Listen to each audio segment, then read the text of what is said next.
Hello friends, तो आज का वीडियो कुछ खास है आप लोगों के लिए। जैसे कि आपको पता ही है कि अभी गर्मियों का सीज़न चल रहा है और बहुत ज़्यादा गर्मी भी पड़ रही है। ऐसे में अगर आपका कोई भी पंखा, जैसा कि आप देख पा रहे होंगे यहाँ पे कई सारे पंखे हैं, तो ऐसे में आपका घर में जो पंखा है वो ख़राब हो जाए तो आप क्या करोगे? किसी मैकेनिक के पास ले जाओगे उसे ठीक करवाने के लिए। लेकिन आप इस वीडियो को देखकर आप अपने घर में खुद से भी ठीक कर सकते हो।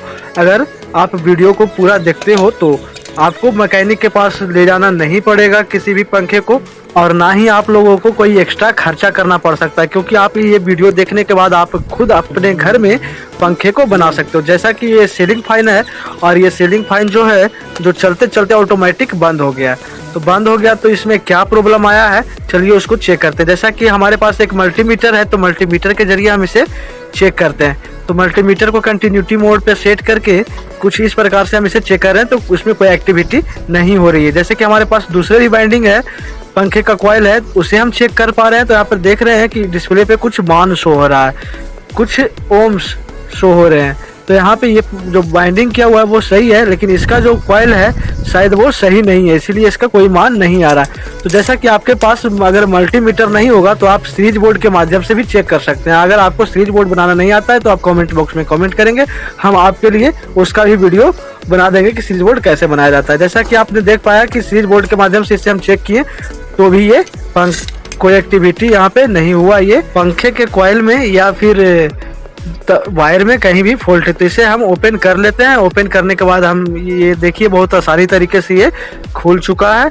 कुछ इस प्रकार से आपको खोलने के बाद आपका इसका वायर जो है, जो देख पा रहे होंगे कि ये एल्युमिनियम का वायर है। तो दोस्तों हम आप लोग को एक एडवाइस देंगे, जो भी ये वायर वगैरह होता है, आप जब भी न्यू कॉइल में आप बाइंडिंग करवाते हो तो उसे एल्युमिनियम का नहीं बल्कि कॉपर का वायर बाइंडिंग करवाओ, ताकि वो ज़्यादा चलता है। तो ये एल्युमिनियम का वायर में क्या होता है कभी कभी कि कार्बन लग जाते हैं, उसके कारण से है जो कि ये ज़्यादा दिन तक चल नहीं पाता है। तो हम इसके वायर को अंदर से बाहर निकालनी है। बाहर निकालने के बाद कुछ इस प्रकार से इसे हम खोल लेंगे। खोलने के बाद जो अगर इसमें कार्बन वगैरह होगा तो यहाँ से वो ठीक हो जाएगा। जैसा कि आप देख पा रहे हैं, अगर वीडियो को आप अच्छी तरीके से देखेंगे तो आप जरूर समझ पाएंगे। और इस प्रकार के हम कई सारे वीडियो पहले भी हम अपने चैनल पे अपलोड कर चुके हैं, तो आप उस वीडियो का लिंक इस वीडियो के डिस्क्रिप्शन में दे दिया हूं, तो आप वहां से भी जाकर के देख सकते हैं, या फिर चैनल पेज पे जाकर के आप वीडियो को देख सकते हैं। आपसे एक रिक्वेस्ट है कि अगर आप वीडियो देख रहे हैं तो आप वीडियो को लाइक जरूर कर लें, और आपको वीडियो अच्छा लगे तो चैनल को सब्सक्राइब भी जरूर कर लीजिए। तो चलिए पूरा वीडियो आप देखिए। जैसा कि आपको पता ही है कि यहाँ पे दो बाइंडिंग किया हुआ था,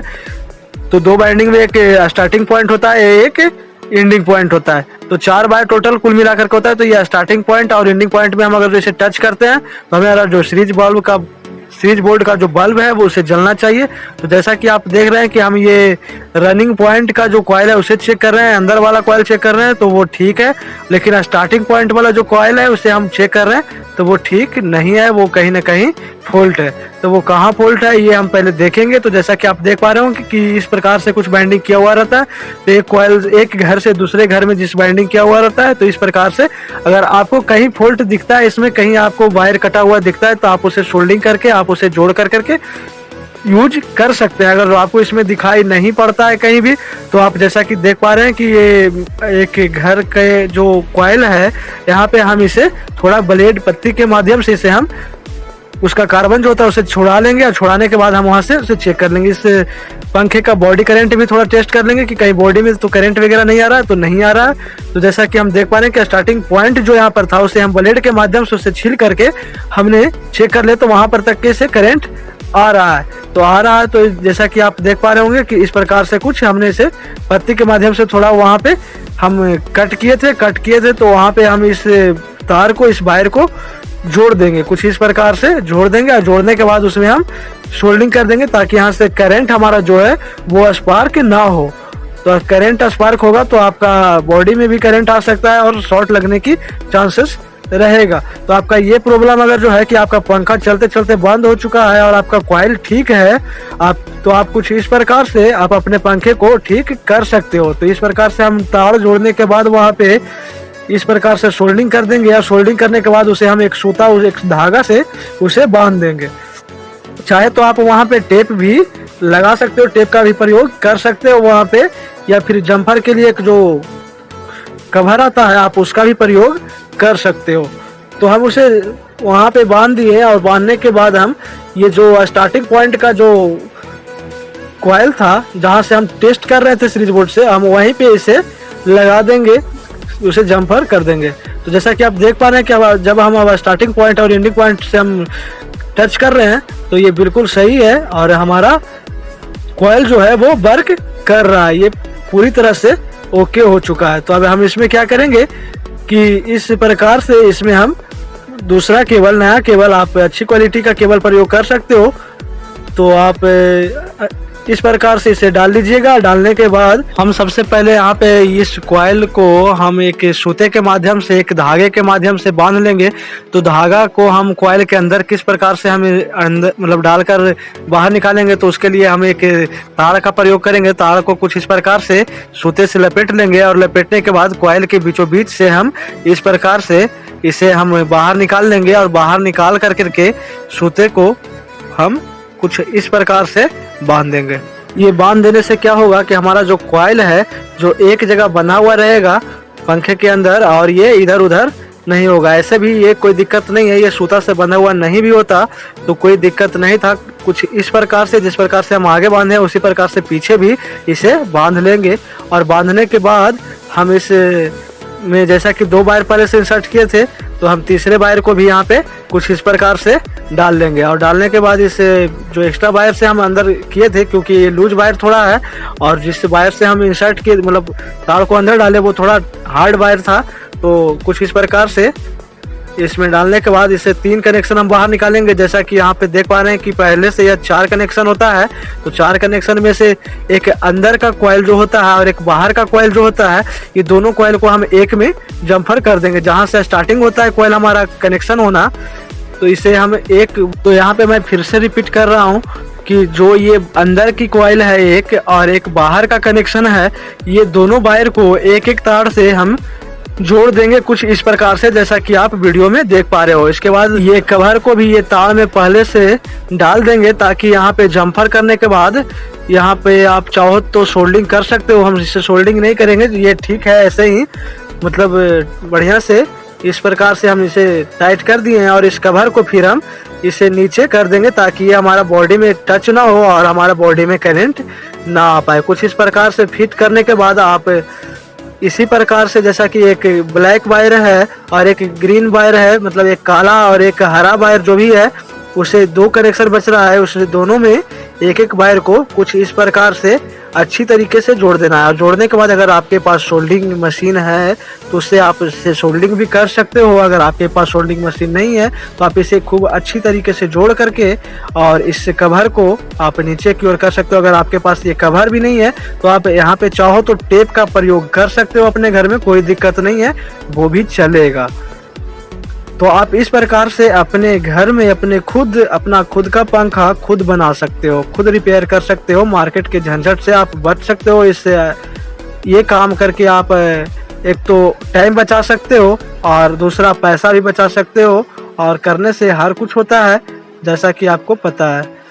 तो कुछ इस प्रकार से इसे बैठा देने के बाद आप एक्स्ट्रा वायर को आप ऊपर की ओर तीर लोगे और तीरने के बाद यहाँ पे हम इस वायर को हम सूते के माध्यम से कस देते हैं। कसने के बाद हमारे पास मल्टीमीटर है, तो मल्टीमीटर के जरिए हम इसे चेक करते हैं कि हमारा वायर जो है जो सही है कि नहीं। जैसा कि आप देख पा रहे हो कि यहाँ पे कोई कुछ मान है जो कि शो कर पा रहा है, जो कि पहले नहीं शो हो पा रहा था। तो हमारा ये पंखा जो है जो बिल्कुल रेडी हो चुका है कुछ ही समय में। जैसा कि आप देख पा रहे हो कि ये पंखा जो है वो रेडी हो चुका है। तो अब इसे हम कस देंगे। जैसा कि आपको पता है कि हम ये जब पंखा उठाए थे तो ये बहुत आसानी तरीके से बाहर आ गया था। जैसा कि इसमें जो ये वायरिंग होता है, इसका पंखे का वायरिंग जो होता है वो हार्ड तरीके से बैठा हुआ रहता है, लेकिन ये थोड़ा लूज है इसका वायरिंग, तो इसके कारण से ये बहुत आसानी तरीके से ऊपर आ गया था। तो इसमें हम थोड़ा ग्रीसिंग वगैरह डाल करके इसे हम पैक कर देते हैं ताकि ये एक्स्ट्रा आवाज़ ना करे। आप के पास अगर ग्रीसिंग नहीं होगा, मतलब ग्रीस नहीं होगा, तो आप नारियल तेल का भी यहाँ पे प्रयोग कर सकते हो। जो ये वायरिंग है पंखे के वायरिंग में आप नारियल तेल भी थोड़ा बहुत डालकर उसे फ्री कर सकते हो अगर आपका वायरिंग जाम है तो। अन्यथा इसे वैसे ही आप छोड़ दोगे और इस प्रकार से इसे पंखे को कस दोगे। जैसा कि मैंने हर वीडियो में पहले भी कई सारा वीडियो पंखे पे बना चुका हूँ, तो आपको बताया ही हूँ कि आप पंखे का जो ये बोल्ट होता है उसे एक बार में एक साथ में आप ना कसें, उसे थोड़ा थोड़ा कर करके कसें ताकि आपका ये जो हेड है वो हार्ड ना हो। तो कुछ इस प्रकार से कसने के बाद आप सॉकेट को भी यहाँ पे आप कस लोगे, जैसा कि हम यहाँ पे कस रहे हैं इसे। और कसने के बाद हम इसमें कैपेसिटर को डाल लेते हैं और कैपेसिटर को डालने के बाद इसका कनेक्शन कर देते हैं। जैसा कि कुछ लोग इसका कनेक्शन करने में ही भुला जाते हैं, तो आप इसका कनेक्शन जो है जो आसानी तरीके से देखेंगे कुछ इस प्रकार से। जैसा कि हम देख पा रहे हैं कि ये जो कैपेसिटर का 2 वायर होता है, तो 2 वायर के लिए एक जो रेड वायर इसमें पंखे का है वो मेन वायर होता है, उसमें सिर्फ फेस लाइन का एक फेस वायर जुड़ता है। और ये दोनों वायर जो एक्स्ट्रा पंखे से निकला हुआ रहता है उसमें आप कैपेसिटर का दोनों वायर को कनेक्ट कर सकते हो।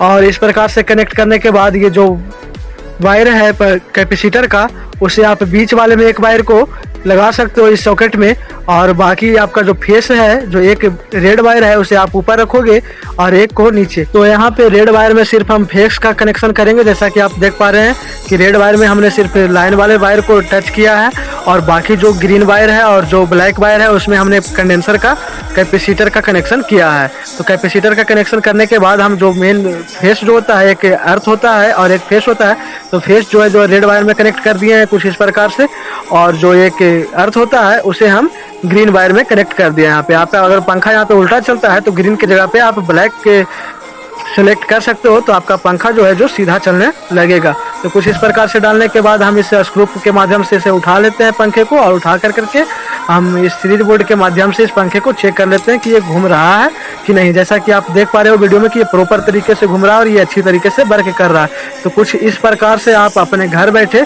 आप पंखे को रिपेयर कर सकते हो।